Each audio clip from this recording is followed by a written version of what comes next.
Hello everyone, welcome to smart study with Anu. I hope आप सभी बहुत अच्छे होंगे और अपनी प्रिपरेशन भी अच्छी तरीके से कर रहे होंगे। इन क्लासेस में हम सीटेट के लिए सीडीपी टॉपिक वाइज तैयार कर रहे हैं, जिसके कुछ टॉपिक्स हो चुके हैं जो आप इसी चैनल पे पुरानी वीडियोस में देख सकते हैं। आज का टॉपिक है अधिगम अक्षमता, जो आपको इस क्लास में मुझे पूरी उम्मीद है एक बार में ही याद हो जाएगा। अब इसे आपको बार बार पढ़ने की ज़रूरत नहीं होगी, बस आप क्लास को अच्छे से और पूरी देखेंगे। चलिए शुरू करते हैं। शुरू करने से पहले आप चैनल को ज़रूर सब्सक्राइब कर लें।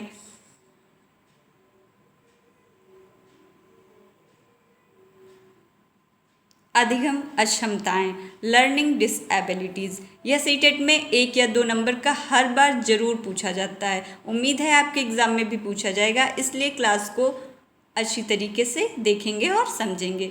सीखने की क्षमता या योग्यता में कमी को अधिगम अक्षमता कहते हैं।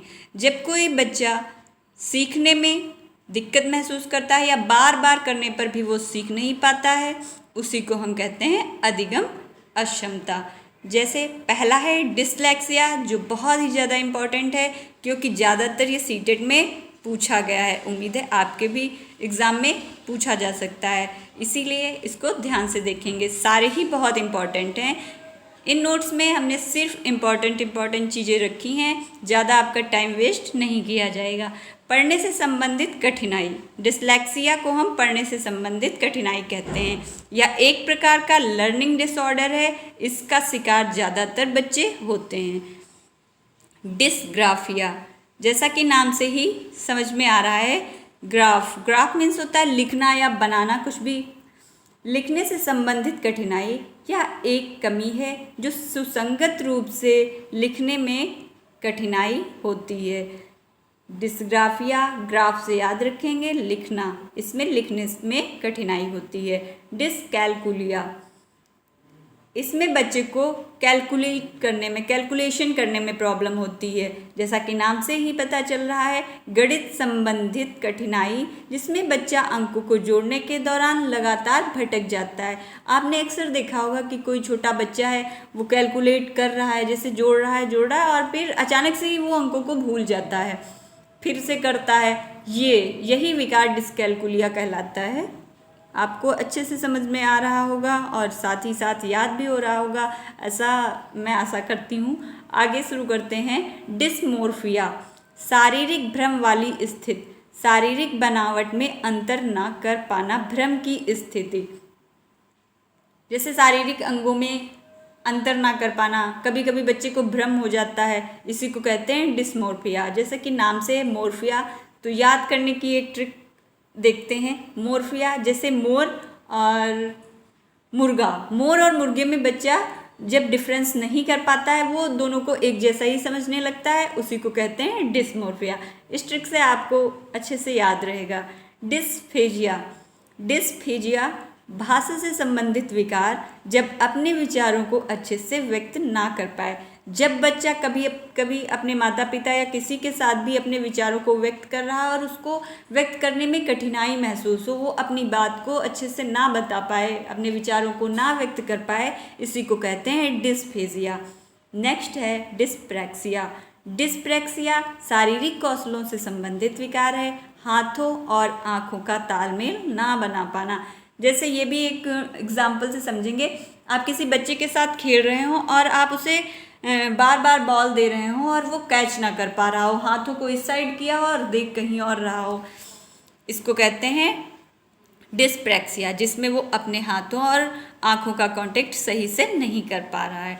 डिस्थीमिया, तनाव से संबंधित, अब सारे विकारों से जो तनाव होता है उसी को डिस्थीमिया कहते हैं।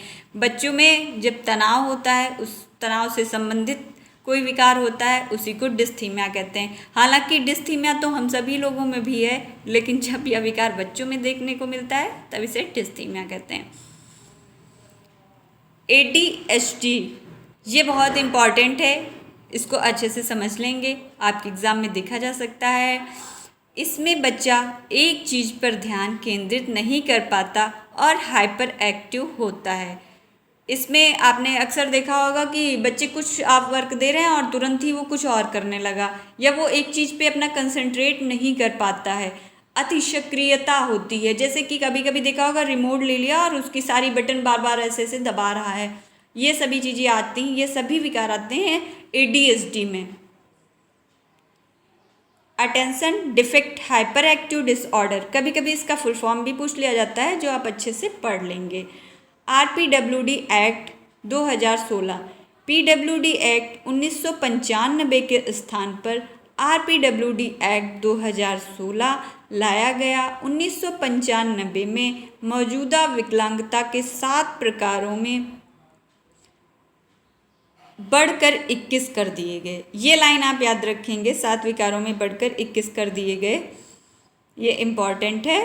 यह भी सुनिश्चित कर दिया गया कि केंद्र सरकार के पास और दिव्यांगता के प्रकार को जोड़ने की शक्ति होगी। अच्छा, विकलांगता नहीं कहेंगे, अब दिव्यांगता ही बोलेंगे। ये वर्ड अब बोला जाता है दिव्यांगता। इसके द्वारा सुझाई गई युक्तियाँ, जीवन के सभी क्षेत्रों में समानता और गैर भेदभाव, स्कूल जाने वाले बच्चों का हर 5 साल में सर्वे करना। इसके द्वारा कुछ युक्तियाँ सुझाई गई हैं, जैसे किसी भी क्षेत्र में किसी भी बच्चे के साथ आप भेदभाव नहीं करेंगे, समान व्यवहार करेंगे। स्कूल जाने वाले बच्चों का हर 5 साल में सर्वे होगा, देखा जाएगा उनमें कितना डेवलपमेंट हो रहा है। TLM और भी शिक्षक सहायक सामग्री आप अच्छे से यूज़ कर रहे हैं, उपलब्ध हैं या नहीं है, ये सब चीज़ का सर्वे होगा हर 5 साल में। नेक्स्ट है स्वाधीनता, आत्म केंद्रितता, ये देख लेंगे। ये हर बार एग्ज़ाम में आता है, सीटेट के लिए बहुत ज़्यादा इम्पॉर्टेंट है। स्वाधीनता मतलब अपने आप में ही खोए रहना। कुछ लोग जो होते हैं अपने आप में ही खोए रहते हैं, लोगों से कम बोलना पसंद करते हैं, कम मिलना पसंद करते हैं, लोगों से कम्युनिकेट नहीं कर पाते हैं। जैसे दोहराव, रेपिटेटिव और बार बार किए जाने वाला व्यवहार ऑटिज्म कहलाता है, स्वाधीनता कहलाता है। जैसे कुछ बच्चे देखे होंगे आपने जो अपने आप में ही खोए हैं, किसी से कोई मतलब नहीं है, बहुत कम बोलना, मतलब जो बोलेंगे उसी का रेपिटेशन हो जाता है। जैसे आप पूछेंगे कैसे हैं, ठीक हूँ, उसके बाद इसका मतलब आप इससे ज़्यादा वो नहीं बोलेंगे, बार बार ज़्यादा बोलना उन्हें पसंद नहीं है। यह विकलांगता सामाजिक संचार में चुनौतियों का कारण बनती है, जैसे वो सोशल कम्युनिकेशन में अच्छे नहीं हो पाते हैं, उनको प्रॉब्लम होती है, इसी को कहते हैं स्वाधीनता, आत्म केंद्रितता। नेक्स्ट है गामक गतिमान अक्षमता, लोकोमोटर डिसएबिलिटी, यह शारीरिक अक्षमता या मसल्स का सही तरीके से नहीं चल पाने से संबंधित है, जैसे चलना, कूदना, हाथ से कोई वस्तु ना पकड़ पाने की अक्षमता। देखा होगा कुछ बच्चे होते हैं जो सही से नहीं चल पाते हैं, या खेल कूद नहीं पाते हैं, या चीज़ों को पकड़ने में थोड़ा उन्हें प्रॉब्लम होती है, अच्छे से वो चीज़ों को नहीं पकड़ पाते हैं। इसको कहते हैं गतिमान अक्षमता, जिसमें उनकी मसल सही से काम नहीं करते हैं। आई होप आप सभी लोगों को क्लास अच्छे से समझ में आई होगी, याद भी हो गया होगा। अगर आपको क्लासेस अच्छी लग रही हैं तो प्लीज़ कमेंट में ज़रूर बताएं, सेशन को लाइक करें और अपने दोस्तों के साथ शेयर करें, सब्सक्राइब भी करें। Thank you.